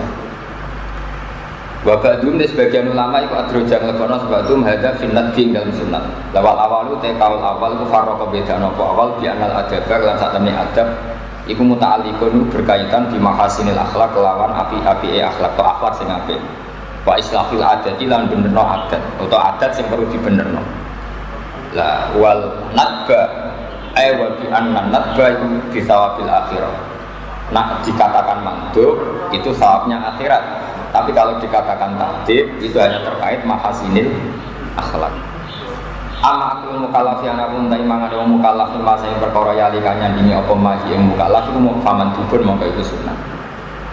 La wa mim malan saking perkara ay wal aklu mimma yali wa rahu iku makruhun iku napa? Haitsu la idza askira ora ida iku mujud wa illa fa haramun mongko iku haram. Terus mengke napa? Dipikir malih sing jelas kalau suwun ilmu usul fikih yang dikarang Syekh Zakaria Al-Ansori terus banyak syurah ya, banyak syurahnya termasuk Mbah Mahfud Termas yang ngarang Nailul Ma'mun. Kemudian kitab itu dimudahkan lagi oleh Mbah Sahal dengan ini Thariqatul Usul ini. Dan saya masih ingat betul beliau itu bangga sekali ketika main di Ahqaf. Di Ahqaf ternyata di antara muqarrarnya itu pakai kitab Thariqatul Usul. Jadi kita ikut senang sekali. Menurut saya itu bagus karena Mbah Sahal itu produk Indonesia betul karena beliau di Mekah itu hanya beberapa dapat ijazah. Jadi beliau alimnya ya ngaji kepada Ki Abdul Hadi, tentu dulu ngaji beberapa ulama kajen. Beliau ke Sarang sudah alim. Karena sudah alim itu beliau ke Sarang yang langsung ngajar teman-temannya, yang ngajar yang selevel ya yang di bawahnya. Kemudian beliau istifadah sama Mbah Zubair. Ini penting karena saya ada punya waktu lama ya, penting saya utarakan berkali-kali metode ini. Karena Mbah Sahal itu sepupunya Mbah saya, dulu sering sekali saya masih menangi Mbah Sahal pakai mobil coklat, masih ketua PW NU itu kali jagungan sama Mbah saya. Saya ulang lagi ya, jadi Mbah Sahal itu selain metodenya benar juga mendapatkan kitab Nailul Ma'mun tadi dari iparnya, berarti dari Mbah Mansur iparnya. Mbah Mansur dapat itu dari Mbah Khalil karena Mbah Khalil itu katibnya siapa? Mahfud. Nah kalau Sarang itu bejo karena tadi mbahnya Mbah Mun itu muridnya Sayyid Umar Sato, kakaknya Sayyid Abu Bakar apa? Itu yang buat metode muhafadzah. Ya korban baiknya kita kalau nggak naik nggak muhafadzah udah naik apa? Terus. Nah terus Sayyid Umar Sato itu punya cucu namanya Hamzah Sato. Pertama rawuh di Indonesia itu di Bangil, Kilau di Bogor. Walhasil singkat cerita bahwa Hamzah itu mencari-cari murid mbahnya, datanglah ke Sarang, ke Mbah Mat, ke mbahnya Mbah Mun. Terus Sayyid Hamzah Sato akhirnya hidup di Sedan. Lahirlah orang-orang alim di Sedan, kayak Mbah Zawawi, terus punya anak Ki Johari yang jadi pondok kencong. Terus Ki Johari punya adik namanya Mbah Mada, itu garwo adiknya Mbah Sahal, Mbah Khotijah, punya anak Bizak. Bizak punya putra yang dulu di sini, golongan Elek Salam dan sebagainya. Jadi artinya kita ini, silsilah kita ini sudah benar. Kaifiyah kita, manhajiyah kita sudah benar. Makanya saya mohon, apapun modernnya Mahatali, saya senang sekali masih ada metode ngaji kayak gini. Karena ini yang didapatkan Mbah Sahal dari para masayikh. soal atas nama era modern Anda butuh sarjana apa enggak itu ya nggak masalah, itu orang modern, kebutuhan zaman, arifan di zaman ini tidak masalah. Tapi apapun arifan di zaman ini, kita jangan meninggalkan metode yang pernah diajarkan para guru-guru apa kita. Sampai kalau ngaji kitab fikih itu mesti ada kata-kata gini, qala fil buaiti. Buaiti itu nama orang. Tapi Imam Syafi'i itu kalau mau fatwa itu Imam Syafi'i duduk, Imam Buaiti yang ngendikan. Ketika Imam Syafi'i mendiamkan itu, artinya fatwa yang di atas namakan Imam Syafi'i benar, sehingga disebut qala fil buaiti. Imam Syafi'i dawuh fil buaiti. Buaiti itu tidak nama kita, nama orang. Begitu juga kalau yang mewakili Imam Syafi'i itu Imam Muzani disebut qala fil muzani, apa? Qala fil muzani. Itu betapa mulai dulu itu murid yang baca, sehingga hadis-hadis itu qara'tu ala syekh fima qara'tu alaihi, muridnya yang baca, gurunya ikra. Nah di Indonesia yang masih begitu fanatik itu hanya orang Quran. Gak ada orang hafal Quran guru yang baca, pasti muridnya yang baca. Tapi menurut saya harusnya itu juga di kitab. Ini saya tahadus bin nikmah, bukan sombong. Dulu teman sekelas saya yang nyucup saya itu banyak. Alasannya bukan karena saya gurunya. Dulu kalau pelajarannya Mbah Kim, pelajarannya Mbah Mun, yang sering baca itu saya. Sehingga mereka anggap saya itu gurunya. Nah itu masih orisinil. Maka sebetulnya kayak Mahatali gini yang baca jenengan bukan saya. Tapi nak sampai belakang kan Pak Haris ini sih. Jadi saya mau metode ini mesti akal-akalannya Pak Haris ini seperti ini. Guru yang baca, murid mendengar. Sebenarnya kalau ingin alim itu sampai yang baca, saya mendengar. Tapi resikonya kalau sampai salah kan direkturnya yang isi. Akhirnya terus ngakali terus dengan konsep moco barokah. Nah ini korban tipu-tipu. Jadi sebetulnya nggak ada dalam sanad apa kefiah seperti itu. Nah, tanyakan Mbak Sal. Dulu ketika ketemu saya Yasin ya beliau yang baca. Qra' kata. Setelah baca sekian kuras kok benar anta ahlun litil kal ijazah, kamu ahli. Terus ijazah amak. Dulu gitu semua, Imam Syafi'i ngaji sama Imam Malik disuruh baca. Makanya fima qara'tu ala Malik. Sehingga di fikih ada kitab Mukhtasarul Muzani. Disebut qala Syafi'i fil Muzani, qala Syafi'i fil Buaiti. Karena yang baca murid. Makanya Imam Bukhari dalam bab Kitabul Ilm babun al-qira'ah ala syekh biman zilati qira'atis syekh. Hadasana kada-kada terus bidalili hadisi Imam bin Sa'lab. Jadi Imam itu orang kampung datang ke Rasulullah. Datang ke Rasulullah, dia yang baca Pak Haris. Itu sampai lihat di Kitabul Ilm. Babun al-qira'ah ala syekh biman zilati qira'atis syekh. Terus Imam itu unik, cara tanya ke Nabi gini. Tanyakan pertama Nabi santai-santai di masjid. Siapa di antara kalian yang namanya Muhammad? Kata sahabat-sahabat memberi isyarat itu. Dia masih jangkar, ya Muhammad, inni sa'iluka famusaddidun alaika fala tajidanna ala nafsika fiyya syai'an. Saya ini tanya kamu dan tanya saya ini agak-agak kasar. Musaddid itu agak kasar, tasdid. Makanya disebut asyidda walal kufar. Jangan ambil hati ya. Kata Nabi, is'al ma badalak. Ya silakan kamu tanya. Terus Imam mulai ngomong terus. Saya kedatangan Rasul kamu, utusan kamu.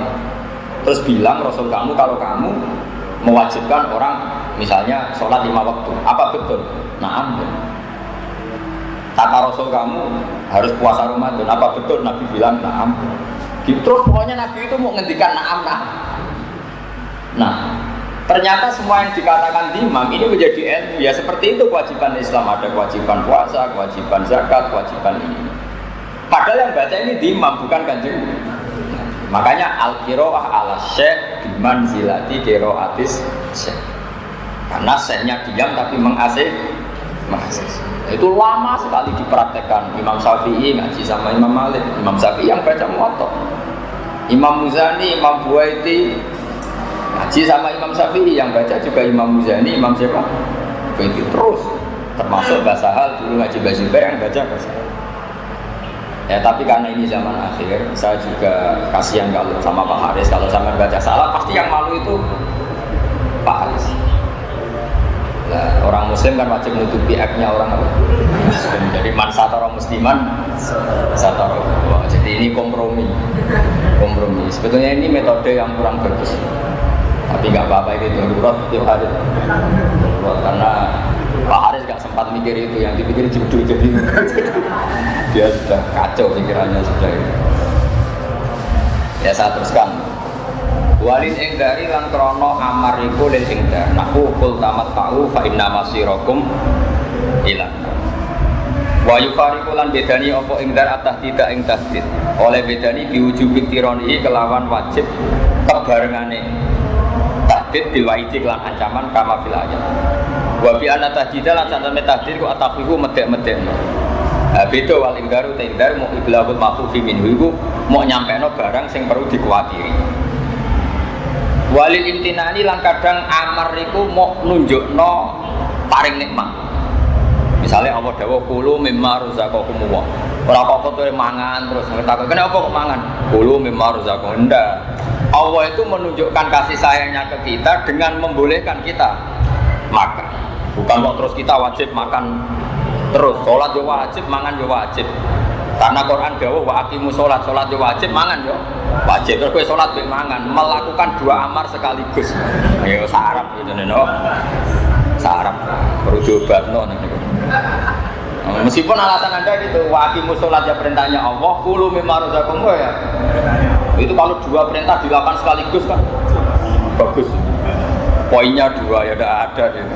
Jadi kulu itu imtinan. Allah menyuruh kita makan berarti Allah bukti punya minat, punya peparing ke kita. Dan wa yufariqulan bedani apa imtinan alibah ta ibah bitironi. Kelawan kabranone imtinan bidik lima. Kelawan nyebut perkara yukta juga den butono apa ilahi maring. Walid ikrami lan kadang perintah iku krana mulyakno nahu udkhuluha bisalamin aminin. Melebu sirah ing jannah oleh melebu bisalam meniklan selamat atau kelawan tung salam aminin atau kali sentosokan. Tentu itu ikram. Artinya Allah zat yang ghaniyun hamid, zat yang lahul asmaul husna menyuruh kita udkhuluha. Itu luar biasa, itu bentuk penghormatan. Bukan urusan masuknya tapi urusan apa? Ikram. Ya kalau sampai sama nggih ya sementing kalau sakit dari akan kersanipun keluarga besar Mbah Sahal. Kalau khidmat sekali, kalau bangga kalian Mbah Sahal karena itu mbak saya. Dan syaratnya juga sama. Jadi misalnya saya ulang lagi ya, jadi syaratnya Mbah Sahal ngaji Mbah Zubair ngaji Mbah Fakih Mas Kumambang, beliau ngaji Mbah Mahfud Termas, Mbah Mahfud ngaji Sayyid Abi Bakar siapa? Syato. Atau misalnya saya Mbah Mun ya saya Mbah Mun ngaji Mbah Karim ngaji sama Mbah Hasyim ini juga menangis saja Mbah Mahfud apa? Termas. Karena fi babil fikih itu Mbah Hasyim nggak pernah istinad sama Mbah Khalil Bangkalan. Tapi kalau fit tafsir itu Mbah Hasyim ngaji Mbah Khalil Bangkalan, dan Mbah Khalil ini mulazim di Syekh siapa? Nawawi. Jadi Syekh Nawawi Banten itu mulazim yang dari Indonesia, kawasan Sidan itu ada namanya Mbah Syakur, abahnya Mbah Fadl. Paham ya? Di Kudus ada Syekh Raden siapa? Asnawi. Kalau di Bangkalan itu Syekhona siapa? Khalil. Malah Raden Asnawi itu ya masih keluarga sini, masih keluarga saya, keluarga Mbah Sahal karena masih cucunya Mbak Asnawi sepuh. Jadi Mbah Sahal punya ibu namanya Badi'ah. Badi'ah itu adik kandungnya buyut saya. Badi'ah itu punya ibu namanya Hafsah. Hafsah itu binti Maksum bin Soleh bin Asnawi sepuh. Itu Asnawi sepuh ini yang melahirkan sekian kiai. Nah, terus guri-guri itu ada Asnawi yang Raden, makanya ada Asnawi sepuh, ada Asnawi apa? Nah, Asnawi Raden ini yang muridnya siapa? Syekh siapa? Nawawi. Tapi ini murid paling spesial karena Syekh Nawawi itu berpesan kalau beliau wafat, istri mudanya yang terakhir disuruh nikahi Syekh Nawawi. Syekh siapa? Mbak Asnawi sepuh. Namanya Nyai Hamdana. Sehingga Asnawi Raden ini punya garwa Hamdana itu bekasnya gurunya. Itu Mbak Mun pernah cerita saya, karena Nyai Hamdana dengan Syekh Nawawi punya anak namanya Zuhriyah, sehingga Syekh Asnawi ketika punya anak lanang dengan Nyai Hamdana dinamakan Zuhri. Zuhri punya anak Ni'am kalau nggak salah, terus Ni'am punya anak Bisafid yang jadi mantunya Bakir. Jadi kalau nggak salah Hafid bin Ni'am bin Zuhri bin Asnaf. Nah itu punya ibu yang dulu 3 santri siapa? Syekh ya Pak. Syekh. Makanya sampai yang syukur di sini ini sanadnya masih mutasil semua. Ya sama, Yun Sewu kados Babai Lek Rozin, Kiai Fatah ya sama, semuanya sama. Karena dulu Jombang juga do ngaji sama Syekh Mahfud. Jadi sanad Jombang, yang Den Anyar, yang Tebu Ireng semuanya sama dengan sanad kita. Karena dulu semuanya kalau di Mekah do ngaji Syekh Mahfud. Sebetulnya saat itu juga ada Syekh Khotib Minangkabau. Cuma Syekh Khotib itu karena dekat dengan pahamnya Muhammad Abdur Rasid Ridho, sing mulazim itu Mbah Ahmad Dahlan. Makanya Mbah Ahmad Dahlan terus jadi modern. Syekh Khotib, ya sanad kita lewat Syekh Khotib juga, tapi karena beliau ikut gerakan Abdur, terus kita itu rapati sering nyebut Syekh Khotib. Sebenarnya sama, Syekh Khotib, Mbah Mahfud itu seangkatan. Makanya masyhur Mbah Hasim sering mulazimnya di Syekh Mahfud, Mbah Ahmad Dahlan sering mulazimnya di Syekh Khotib, terutama dalam hal apa? Gerakan. Sehingga afiliasinya beliau itu lebih kayak Abdur Rasid Ridho. Jadi ini sekelumit dari saya mengenang mbah saya. Saya mohon sekali bab ini dikaji, karena perbedaan kita dengan Wahabi, perbedaan kita dengan Salafi itu adalah kalau Salafi sekali perintah Nabi, sunnah Nabi itu kayak memaksa harus diikuti. Padahal tidak semua perintah itu Allah mewajibkan diikuti. Ada lil ibahah, ada lil imtinan, ada macam. Kalau semua perintah wajib diikuti berarti assalamualaikum, salam dari sholat langsung lari. Faidah qudiyati sholatu fantasi. Nah ini butuh analisis. Kalau sama dulu al-amru lil wujub berarti bersalam wajib. Mayu ya kacau. Nak bodoh aja. Saya kira demikian. Al-Fatihah. Baik, jadi itulah teman-teman, sedulur-sedulur semua, itulah reaction ngaji kita bersama dengan Kiai Haji Baharudin Nur Salim atau Gus Baha, yang mana Gus Baha pada ngaji kali ini koclok santri Mahat Ali Situbondo, atau moderatornya lebih tepatnya ya, rahasia sanad keilmuan dan cara benar memahami hukum Allah. Lalu ada full penjelasan Gus Baha dari rahasia Kiai Sahal hingga hubungan Syed Abu Bakar Asyatok dengan ulama Jawa, serta Gus Baha bongkar metodologi ngaji Mbah Maimun dan rahasia kecerdasan ulama Nusantara. Gus Baha balas gojlok habis santri Mahat Ali Situbondo mengupas sanad keilmuan, usul fikih dan tradisi ulama Jawa. Dalam pengajian kali ini, Kiai Haji Baharudin Nur Salim atau Gus Baha memberikan wawasan mendalam saat berkunjung ke Mahat Ali Situbondo. Tidak hanya sekadar gojlokan khas pesantren, Gus Baha membedah tuntas bagaimana seorang penuntut ilmu harus bersikap terhadap hukum fikih dan menjaga sanad keilmuan hingga Rasulullah SAW. Rahasia hukum fikih dan khilah atau mengakali hukum. Gus Baha menjelaskan bahwa kisah-kisah para nabi bukan hanya sekedar dongeng, melainkan iktibar dan landasan hukum fikih. Salah satunya adalah konsep khilah, mengakali hukum demi kebaikan sebagaimana yang diajarkan Allah kepada Nabi Ayub alaihissalam. Beliau juga menekankan pentingnya ilmu usul fikih karena tidak semua perintah Allah atau Rasul langsung bermakna wajib. Lalu ada logika darurat antara haram, mubah, dan wajib.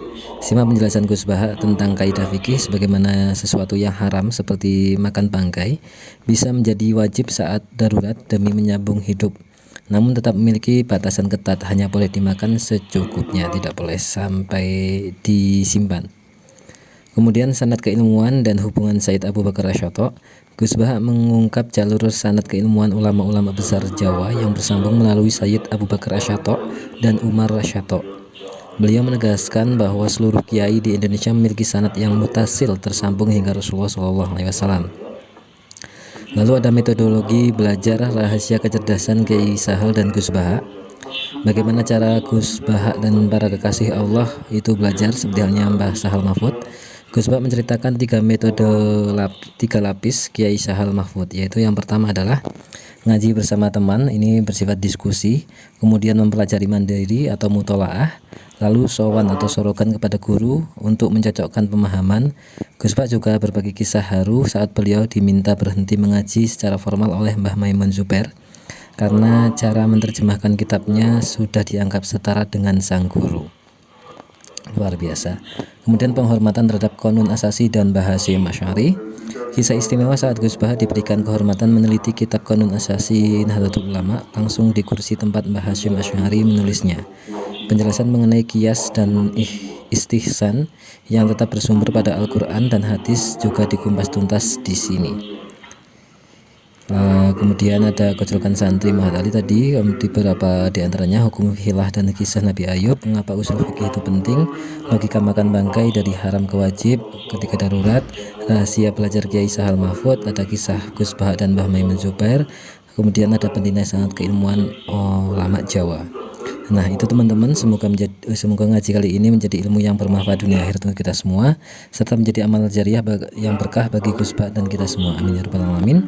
Kita doakan bareng-bareng semoga Gus Baha senantiasa sehat, panjang umur, diberkahi kesempatan untuk terus-menerus memberikan keilmuan-keilmuannya kepada kita semua, sehingga kita juga bisa istiqomah ngaji bersama dengan Gus Baha, diberikan rezeki yang berlimpah, dan tentunya semoga bersama-sama kita tetap istiqomah ya teman-teman, ngaji bersama Gus Baha dan para ulama-ulama Nahdlatul Ulama lainnya. Jangan lupa untuk like, subscribe, dan komen ke teman-teman, ataupun bagikan ke teman-teman yang lain untuk update ngaji terbaru di channel kita ini. Terima kasih. Wassalamualaikum warahmatullahi wabarakatuh.